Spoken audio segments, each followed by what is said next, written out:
এই একটি অধ্যায় থেকেই প্রতি বছর এইচএসসি এক্সামে 1 সেট সৃজনশীল প্রশ্ন এবং তার থেকে 5টি এমসিকিউ এসে থাকে। প্রিয় শিক্ষার্থীবৃন্দ, আমি আজকের ক্লাসে তোমাদেরকে দেখিয়ে দিব যে কিভাবে পড়লে এখান থেকে 1 সেট সৃজনশীল প্রশ্নের অ্যান্সার করা যায় এবং তার থেকে 5টি এমসিকিউ তোমরা কমন পেতে পারো। প্রিয় শিক্ষার্থীবৃন্দ, তোমরা অনেকেই ভাবো যে এই চ্যাপ্টারটা অনেক বড় এবং মুখস্থ নির্ভর এবং তোমরাও মুখস্থ করে থাকো। আর এই মুখস্থ করার কারণে তোমরা অনেক সময় এই চ্যাপ্টারের সহজভাবে অ্যান্সার করতে পারো না। তো প্রিয় শিক্ষার্থীবৃন্দ, আমি আজকের ক্লাসে তোমাদেরকে এই চ্যাপ্টারটা 4টি অংশে ভাগ করছি, যাতে এই 4টা অংশ তোমরা যদি একটু ভালোভাবে বুঝে নিতে পারো তাহলে এই চ্যাপ্টারটা তোমাদের মুখস্থ করার আর প্রয়োজন হবে না। আর এইগুলা থেকে তোমাদের মূলত প্রতি বছরে প্রশ্ন এসে থাকে। তো তোমরা পুরো চ্যাপ্টারটা পড়তে গিয়ে অনেক সময় ভুলে যাও, তাই না? তো তোমরা এই মূলত 4টা টপিক যদি ভালোভাবে একটু বুঝতে পারো তাহলে এই পুরো চ্যাপ্টারটা তোমাদের মুখস্থ করার প্রয়োজন হবে না এবং এখান থেকেই তোমাদের প্রশ্নগুলা আসবে। তো দেখো, আমি এই চ্যাপ্টারটা 4টা ভাগে ভাগ করছি। সেটা হচ্ছে প্রথমত বিশ্বগ্রাম। তো এই চ্যাপ্টারটার মূল থেমই শুরু হয়েছে বিশ্বগ্রাম দিয়ে, আর এই চ্যাপ্টারটার মেইন অংশটা আসলে বিশ্বগ্রাম। আর এখান থেকে মূলত প্রায় প্রতি বছরের এমসিকিউ এবং সিকিউতে প্রশ্ন আসে।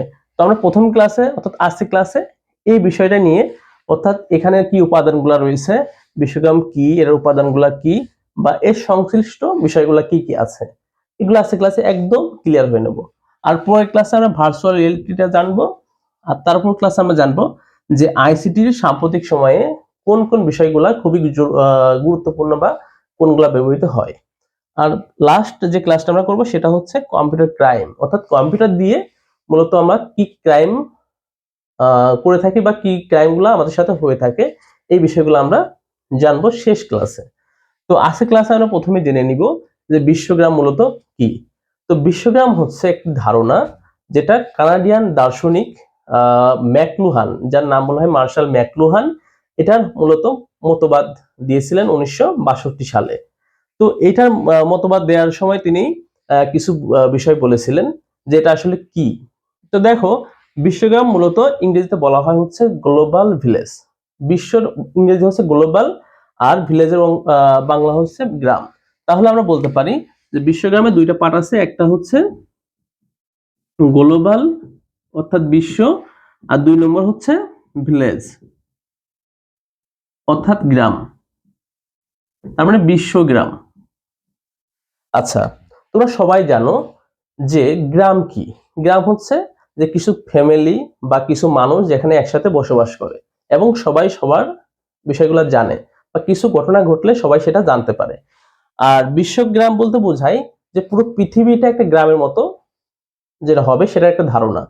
তো এই যে মার্শাল ম্যাকলুহান, তিনি প্রথম এই মতবাদটা দিছিলেন যে পুরো পৃথিবীটাই আমরা মূলত একটা গ্রামের মতো ভাবতে পারি, যেখানে সবাই সবার সাথে কানেক্টেড থাকবে, অর্থাৎ সবাই সবার সাথে যোগাযোগ করতে পারবে এবং সবাই সবার বিষয়গুলো জানবে। তো এটাই মূলত একটা ধারণা যেটা মার্শাল ম্যাকলুহান 1962 সালে দিয়েছিল, আর এটার নাম দিয়েছিল তিনি হচ্ছে বিশ্বগ্রাম বা গ্লোবাল ভিলেজ। তো প্রথমে আমরা জানি যে গ্লোবাল ভিলেজটা কি। গ্লোবাল ভিলেজ বা বিশ্বগ্রাম হচ্ছে একটি ধারণা যার মাধ্যমে পৃথিবীর সকল মানুষ কিছু কম্পিউটার বা নেটওয়ার্কের মাধ্যমে সবাই সবার সাথে কি থাকে, কানেক্টেড থাকে, যাতে সবাই সবার বিষয়গুলো সবসময় জানতে পারে। যেটা মূলত গ্রামের মতো, যে কোনো একটা ঘটনা ঘটলে সবাই জানতে পারে। ঠিক একইভাবে বিশ্বের কোনো একটা স্থানে যদি কোনো একটা ঘটনা ঘটে, তাহলে সবাই পুরো বিশ্বের মানুষেরা জানতে পারে এই নেটওয়ার্কিং এর মাধ্যমে। তো ধরো এখন যুক্তরাষ্ট্রে একটা ঘটনা ঘটছে অর্থাৎ ইউএসএ তে, তোমরা কিন্তু বাংলাদেশে থেকেই সেটা জানতে পারো। কিসের মাধ্যমে? এই বিশ্বগ্রামের মাধ্যমে।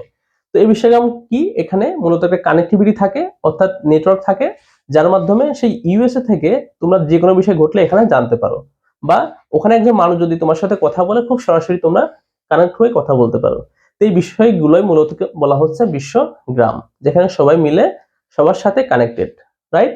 এই যেমন আমি তোমার সাথে এখন ক্লাস নিচ্ছি কিসের মাধ্যমে? ইউটিউবের মাধ্যমে, তাই না? তো তোমরা এই যে ইউটিউবে দেখতেছো, তাই না? এটা কিন্তু ইউএসএ থেকেও একজন দেখতে পারবে, একজন মানুষ অন্য দেশ থেকেও দেখতে পারবে, অর্থাৎ সবাই সবার সাথে কানেক্টেড, তাই না? সো এটাই বলা হচ্ছে যে বিশ্বগ্রাম হচ্ছে একটা ধারণা যেটার মাধ্যমে সবাই সবার সাথে কি থাকে, কানেক্টেড থাকে ইন্টারনেটের মাধ্যমে, এবং সবাই সবার সব ধরনের আপডেট সবসময় পেতে পারে। এটাই মূলত বিশ্বগ্রাম বা গ্লোবাল ভিলেজ। তো এই বিশ্বগ্রামের প্রতিষ্ঠার জন্য কিছু উপাদান রয়েছে। তো আগের যুগে মানুষ কিন্তু সবার সাথে সবাই কানেক্টেড হইতে পারতো না, চিঠির মাধ্যমে আদান প্রদান হইতো। যে একটা তথ্য একজনে পাঠাইতে চাইলে আমাদের দেখা যাচ্ছে অনেক সময় লেগে যেত। তো এখন কিন্তু সেটা নয়, এখন একজন মানুষ যুক্তরাষ্ট্র থেকেই সেকেন্ডের মাধ্যমে আমরা সেকেন্ড সময়েই সবার সাথে যোগাযোগ করতে পারতেছি। তো এই যে যোগাযোগ করতে পারতেছি গ্লোবাল ভিলেজের মাধ্যমে, এটা কিন্তু এমনি এমনি পারতেছি, এটা কিন্তু এমনি এমনি হচ্ছে না। এটার জন্য আমাদের কিছু উপাদান প্রয়োজন, যার মাধ্যমে একজন আরেকজনের সাথে, একটা সংস্থার এক সংস্থার সাথে, একটা দেশ একটা দেশের সাথে বা মহাদেশ মহাদেশের সাথে যোগাযোগ করতে পারতেছে। কিসের মাধ্যমে করতে পারছে? কিছু উপাদানের মাধ্যমে। তো সেই উপাদানগুলা কি, যার মাধ্যমে সবাই যোগাযোগ করতে পারে? তো সেগুলাকে বলা হচ্ছে যে বিশ্বগ্রাম প্রতিষ্ঠার প্রধান উপাদান। তো এই প্রধান উপাদানগুলোর মধ্যে রয়েছে 5টি উপাদান। সেই 5টি উপাদান এখন আমাদের জানতে হবে।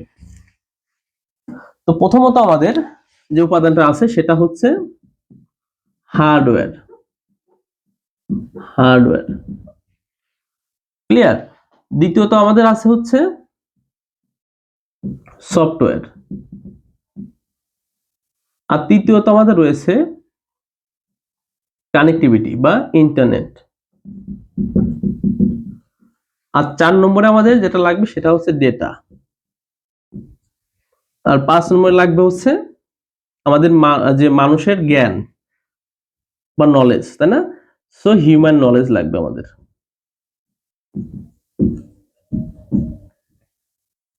তো এই যে হার্ডওয়্যার, তোমরা বাংলায় লিখতে পারো হার্ডওয়্যার, এটা লিখবা সফটওয়্যার,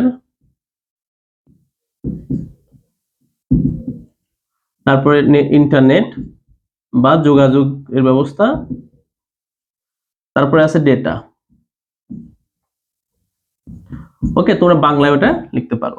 আর হিউম্যান নলেজ বা মানসিক জ্ঞান বা ক্যাপাসিটি, মানসিক জ্ঞান বা তোমাদের ক্যাপাসিটি থাকতে হবে। সো এই 5টা বিষয়ের প্রথম বিষয়টা কি আসলে? তাহলে তোমাদের যে পরীক্ষা আসে যে বিশ্বগ্রাম কি বা বিশ্বগ্রামের উপাদানগুলো কি কি, তো তোমরা বলে দিলে বিশ্বগ্রাম কি, তারপরে বললে যে এই 5টি উপাদান রয়েছে। ক্লিয়ার? সো এখন আমাদের জানতে হবে প্রথমে যে প্রথম উপাদান হার্ডওয়্যারটা কি। তো হার্ডওয়্যার হচ্ছে যেটা মূলত আমরা দেখতে পাই, তাই না? যে বিষয়টা, যেমন কম্পিউটার একটা হার্ডওয়্যার, মাদারবোর্ড একটা হার্ডওয়্যার, রাইট? তো এরকম ভাবে টেলিফোন বা মোবাইল একটা হার্ডওয়্যার। তো এই বিষয়গুলো দিয়েই কিন্তু কি হয়, আমাদের কানেক্টিভিটির প্রথম ধাপটা শুরু হয়। তো এই হার্ডওয়্যারে আমরা কি থাকে, যেগুলো আমরা মূলত ব্যবহার করি কানেক্টিভিটির জন্য, যে যন্ত্রগুলো ব্যবহার করি, এই যন্ত্রগুলোকে বলা হচ্ছে হার্ডওয়্যার। ক্লিয়ার? আর দ্বিতীয়ত আছে সফটওয়্যার।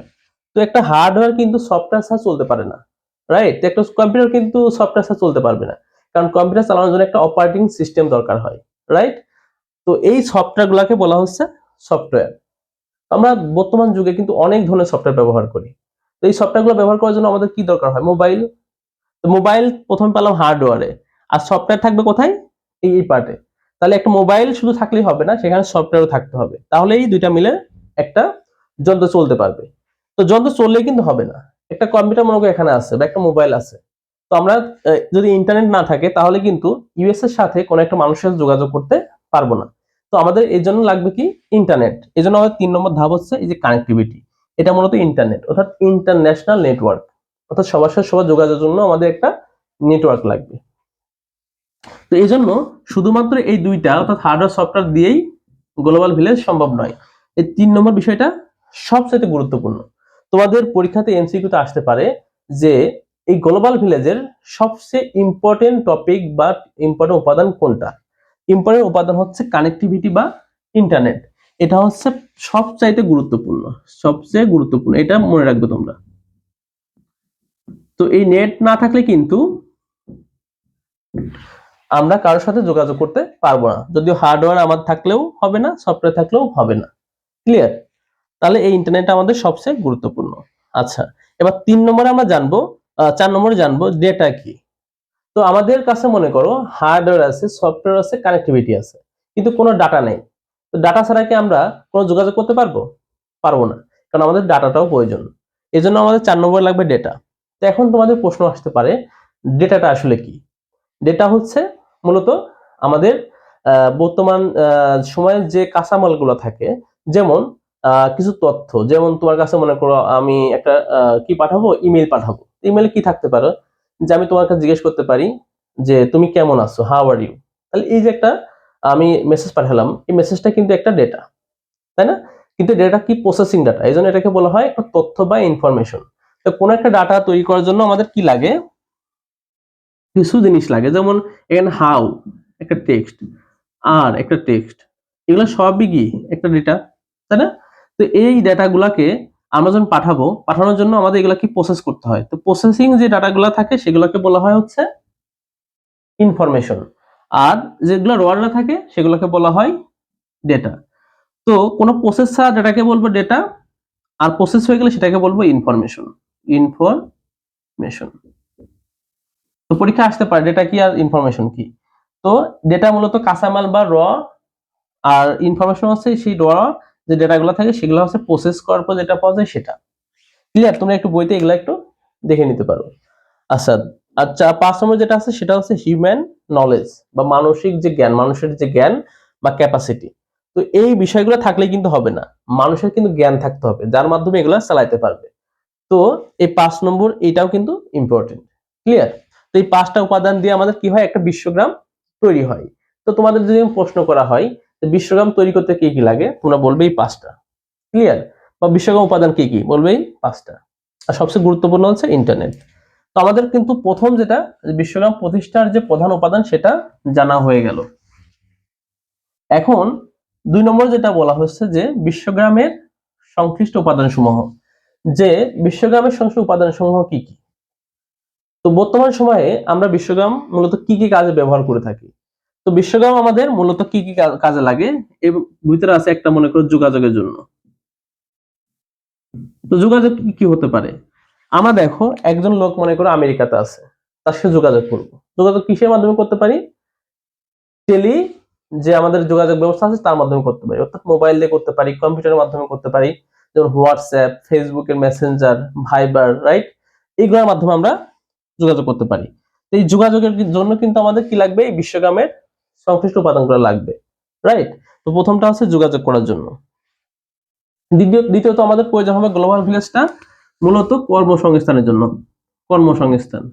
এখন বর্তমান যুগে এই কর্মসংস্থানের জন্য কিন্তু এই বিশ্বগ্রামটা খুবই গুরুত্বপূর্ণ। যেমন আমি একটা কোম্পানিতে জব করতাম ইন্ডিয়াতে। তো ইন্ডিয়ার যে কোম্পানিতে আমি জব করতাম সেই জবের যে ক্লায়েন্ট গুলো ছিল তারা মূলত ছিল কানাডিয়ান বা সুইডেনের বা ইন্ডিয়ান। তো এই যে 3টা দেশের নাগরিকের সাথে আমি কাজ করতাম, কিন্তু কাজটা আমি করতাম রিমোটলি, অর্থাৎ বাংলাদেশ থেকে। তো এই যে কাজ করতাম কিভাবে? এই গ্লোবাল যে নেটওয়ার্ক আছে নেটওয়ার্কের মাধ্যমে। তো এটা সোর্স করছে কিসের মাধ্যমে? এই গ্লোবাল যে ভিলেজ আছে এর মাধ্যমেই কিন্তু আমি সবার সাথে যোগাযোগ করতে পারছি এবং রিয়েল টাইমে সবার সাথে কাজ করতে পারছি। তাহলে গ্লোবাল ভিলেজের খুব ইম্পর্টেন্ট একটা পার্ট হচ্ছে কর্মসংস্থান। তো এর মাধ্যমে কিন্তু পুরো পৃথিবীতে এখন কি হচ্ছে দেখো, যে একজন মানুষ ইউএসএ থেকে বাংলাদেশের কিছু ফ্রিল্যান্সারদের মাধ্যমে কাজ করাচ্ছে, ফ্রিল্যান্সিং করে অনেক মানুষ, তাই না? কাজ করে অনলাইনে, এদেরকে বলা হয় কি? ফ্রিল্যান্সার। তো বাইরের দেশের অনেক কোম্পানিতে বাংলাদেশ থেকে যেমন জব করে, বাংলাদেশেও অনেক লোক ইউএস থেকেও কাজ করে। তো এরকম যে কাজগুলো হয় সেটাকে বলা হচ্ছে এই কর্মসংস্থান। তো গ্লোবাল ভিলেজের কারণে কিন্তু বর্তমান সময়ে অনেক মানুষের অনেক কর্মসংস্থান হচ্ছে। যেমন অনেকে কি করে? ডাটা প্রসেসিং করে বাংলাদেশ থেকে বাইরের দেশের। এটা একটা কি কর্মসংস্থান হচ্ছে না? আবার অনেক সফটওয়্যারের মাধ্যমে আমরা বিভিন্ন স্কুল কলেজের যে কাজগুলো থাকে ম্যানেজমেন্টের কাজ সেগুলো করে থাকি। তো এটার জন্য কিন্তু লোকবল প্রয়োজন হয়, এটা একটা কর্মসংস্থান। আবার দেখো শিক্ষার জন্য আমাদের প্রয়োজন হয়। শিক্ষা, বর্তমান সময়ে আমরা বিভিন্ন ধরনের টিউটোরিয়াল দেখে থাকি না? এই যে যেমন তোমরা টিউটোরিয়াল দেখতেছো কিসের মাধ্যমে? ইউটিউবের মাধ্যমে। কিন্তু তুমি মনে করো আসছো বাংলাদেশের, আমি আছি ঢাকা থেকে ভিডিও করতেছি, তুমি আসো মনে করো দিনাজপুর। তো দিনাজপুর থেকে তুমি আমার ভিডিও দেখতেছো বা তুমি সিলেট থেকে ভিডিও দেখতেছো। তাহলে কি হচ্ছে? তুমি কিন্তু এখান থেকে শিক্ষা গ্রহণ করতে পারছো একটা কানেক্টিভিটির মাধ্যমে, নেটওয়ার্কের মাধ্যমে। তো এই ভিডিওটা আমি কিন্তু ইউএস থেকেও করলেও তোমরা দেখতে পারতে একদম রিয়েল টাইমে লাইভে, তাই না? তো আমরা এই গ্লোবাল ভিলেজের মাধ্যমে একদম কম সময়ের মাধ্যমে সেকেন্ডের ভিতর কিন্তু সবার সাথে সবাই ইন্টারাকশনের মাধ্যমে শিক্ষা গ্রহণ করতে পারতেছি। আবার অনেকে কি হয় যে বাংলাদেশ থেকে কিন্তু বাইরের দেশেও অনলাইনে ইউনিভার্সিটি ভর্তি হয়ে পড়াশোনা করে, যেমন করোনার সময়ে অনেকেই অনেক দেশে ভর্তি হয়ে বাংলাদেশ থেকে ক্লাস করছে, অনেক সেমিস্টার শেষ হয়ে গেছে, এখান থেকে পরীক্ষাও দিয়েছে। তো এই শিক্ষার জন্য এটা ব্যবহৃত হয়। যেমন গবেষণা, তো গবেষণার জন্য কিন্তু গ্লোবাল ভিলেজ খুবই ইম্পর্টেন্ট। যে এখন বর্তমান বিশ্বে কে কোন রিসার্চ করতেছে এবং এই রিসার্চের ফলাফল কি। তো এই ফলাফলের উপর ভিত্তি করে কিন্তু আমরা আরেকটা রিসার্চও করতে পারতেছি, বা বাংলাদেশ থেকে অনেক ইনফরমেশন আমরা অন্য দেশ থেকে নিয়েও এখানে গবেষণা করতে পারতেছি। তো গবেষণার ফলেই কিন্তু পৃথিবী এখন এগিয়ে যাচ্ছে। এখন যে বর্তমান গ্লোবাল ভিলেজটা, এটাও কিন্তু গবেষণারই ফল। তো শিক্ষার্থীবৃন্দ, এই গবেষণা করার জন্য আমাদের এই গ্লোবাল ভিলেজটা প্রয়োজন। আচ্ছা, এরপরে আমরা আরো কিছু বিষয় রয়েছে, যেমন এখানে আছে চিকিৎসার জন্য। চিকিৎসা, তো চিকিৎসা এখন কিন্তু অনেক সহজ হয়েছে। যেমন এখন বর্তমান সময়ে আমরা যদি কোনো চিকিৎসা নিতে চাই ঘরে বসেই, মনে করে একজন মানুষ বাংলাদেশের শেষ প্রান্ত পঞ্চগড়ে আছে, আর ডাক্তার মনে করে ঢাকাতে আছে বা দেশের বাইরে কোথাও আছে, তো সে কিন্তু ভিডিও কলেই একজন রোগীকে সেবা দিতে পারে, তাই না? তো এটা কিন্তু এই গ্লোবাল ভিলেজের মাধ্যমে সম্ভব হচ্ছে। এটাকে বলা হয় টেলিমেডিসিন, রাইট? তো এছাড়াও আমাদের কিন্তু আরো কিছু বিষয় রয়েছে, যেমন অফিস করা, অফিস। তো আমাদের বর্তমান যে অফিসগুলো রয়েছে এটা কিন্তু খুবই আধুনিক, এখানে নেটওয়ার্কের ব্যবস্থা রয়েছে, অন্য সকল ব্যবস্থা রয়েছে। তো এই যে অফিসগুলা, এখানেও কিন্তু এই গ্লোবাল ভিলেজটা প্রয়োজন হয়, যে একটা অফিসের সাথে একটা অফিসের কানেক্টিং এর জন্য এই গ্লোবাল ভিলেজটা প্রয়োজন হয়। তো এছাড়াও আমরা বাসস্থানগুলা যেমন থাকে, একটা বাসস্থান যেটা থাকে, তো এখানেও কিন্তু এই গ্লোবাল ভিলেজের ইম্পর্টেন্সটা ইম্পর্টেন্ট। যে একজন মানুষ মনে করো ঢাকা থেকেই, মনে করো তোমাদের একজনের বাড়ি মনে করো কুমিল্লা, সেখানে তার বাসায় সে চাইলে রিমোট কন্ট্রোলিং মাধ্যমে, সে সিসি ক্যামেরার মাধ্যমে সেখানকার পরিবেশগুলো এখান থেকেই দেখতে পারতেছে, তাই না? বা সে চাইলে ঘর থেকে রিমোটের মাধ্যমে সবকিছু ফ্যান লাইট এগুলো কন্ট্রোল করতে পারতেছে, অর্থাৎ স্মার্ট হোমের সুযোগ সুবিধা সে নিতে পারতেছে। তো এইটার মাধ্যমে, এই গ্লোবাল ভিলেজের মাধ্যমে এসে বাসস্থানের যে স্মার্ট বাসস্থান সেটা সে তৈরি করতে পারতেছে, বা স্মার্ট হোম। তো এছাড়াও রয়েছে ব্যবসা বাণিজ্যের ক্ষেত্রে আমরা গ্লোবাল ভিলেজটা আছে। এছাড়া আছে সংবাদ, এখন কিন্তু অনলাইনে আমরা যে সংবাদগুলো দেখি, যে ইউএসএ একটা যেমন ফক্স নিউজ, রাইট? তো এটার কিন্তু নিউজ আমরা সঙ্গে সঙ্গে বাংলাদেশ থেকে পেয়ে যেতে পারি।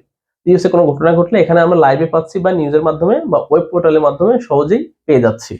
তো এছাড়াও রয়েছে যেমন বিনোদন বা সামাজিক যোগাযোগ। এখন কিন্তু আমরা সরাসরি যে কোনো ধরনের খেলাধুলা একদম সরাসরি দেখতে পারি। একটা খেলা প্রিমিয়ার লিগ হচ্ছে বা লা লিগা হচ্ছে, যেটা স্পেনে বা ইংল্যান্ডে হচ্ছে, সেই খেলাগুলো আমরা সরাসরি বাংলাদেশ থেকে দেখতে পারতেছি, তাই না? যেমন সামনে বিশ্বকাপ আছে, ওয়ার্ল্ড কাপ 2026-এ ইউএসএ কানাডাতে হবে, রাতে বা যখনই হোক আমরা কিন্তু বাংলাদেশ থেকে সরাসরি এটা দেখতে পারি। তো আমরা কিন্তু এখান থেকে এন্টারটেইন হই। এটা কিসের মাধ্যমে সম্ভব হচ্ছে? এই গ্লোবাল ভিলেজের মাধ্যমে সম্ভব হচ্ছে। তো প্রিয় শিক্ষার্থীবৃন্দ, আমরা যে বিষয়গুলো জানলাম এগুলো মূলত সবই বিশ্বগ্রামের সাথে সম্পর্কিত। তো পরীক্ষাতে তোমাদের যদি এখান থেকে প্রশ্ন আসে, প্রথমে আসতে পারে যে বিশ্বগ্রাম কি, তাহলে তোমাদের এটা বলতে হবে বিশ্বগ্রাম হচ্ছে এরকম একটা জিনিস, যেটা ধারণা, যেটা আবিষ্কার করছে ইনি, অর্থাৎ ম্যাক্স যেটা আছে, আর মার্শাল ম্যাকলুহান। আর বিশ্বগ্রাম প্রতিষ্ঠার উপাদানগুলো হচ্ছে 5টি। আর এখানে যে বিষয়গুলো রয়েছে সেগুলো বললাম, চিকিৎসা, তারপরে স্বাস্থ্য, বা যে বিষয়গুলো রয়েছে বাসস্থান বা স্মার্ট হোম, বা যে শিক্ষা গবেষণা, এসব কাজের জন্য আমরা এটা ব্যবহার করি। তো এরপর আরেকটা প্রশ্ন আসে, সেটা হচ্ছে বিশ্বগ্রামের সুবিধা বা অসুবিধা। তো সুবিধাগুলো কি কি আছে? এখানে কিন্তু অনেক সুবিধা, এই যে এত সময় বললাম বিশ্বগ্রামের কিন্তু সুবিধাগুলোই বলছি, যে বিশ্বগ্রামের মাধ্যমে আমরা সবার সাথে সবাই খুব সহজে যোগাযোগ করতে পারি। ভিডিও কনফারেন্সিং এর মাধ্যমে হতে পারে, মোবাইল কানেকশনের মাধ্যমে হতে পারে। আমরা সব ধরনের কানেকশনের জন্য বা যোগাযোগের জন্য আমরা বিশ্বগ্রামটা ব্যবহার করি, এটা আমাদের একটা সুবিধা। তো এটার মাধ্যমে আরো সুবিধা হচ্ছে চিকিৎসা নিতে পারি খুব সহজে সবার। তারপরে আমরা শিক্ষার জন্য খুব সহজেই গ্লোবাল ভিলেজটা ব্যবহার করতে পারি, এটা আমাদের একটা সুবিধা। তো এরকম বিভিন্ন সুবিধা কিন্তু গ্লোবাল ভিলেজে রয়েছে। তো এছাড়াও এখানে কিছু অসুবিধা রয়েছে। তোমরা তো সবই সুবিধা জানলে, তো অসুবিধা কি? এখানে কিছু অসুবিধা রয়েছে, যেমন এখানে অনেক ক্রাইম করা সম্ভব।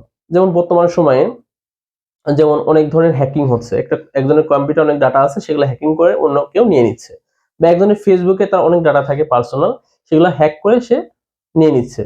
তো এগুলোর মাধ্যমে অনেকে দেখা যাচ্ছে যে অনেকের কাছে টাকা চাচ্ছে, টাকা নিয়ে নিচ্ছে, অনেকের যে ক্রেডিট কার্ড ডেবিট কার্ডের পাসওয়ার্ড হ্যাক করে সে ডাটা নিয়ে নিচ্ছে। এগুলো এক ধরনের ক্রাইম, তাই না?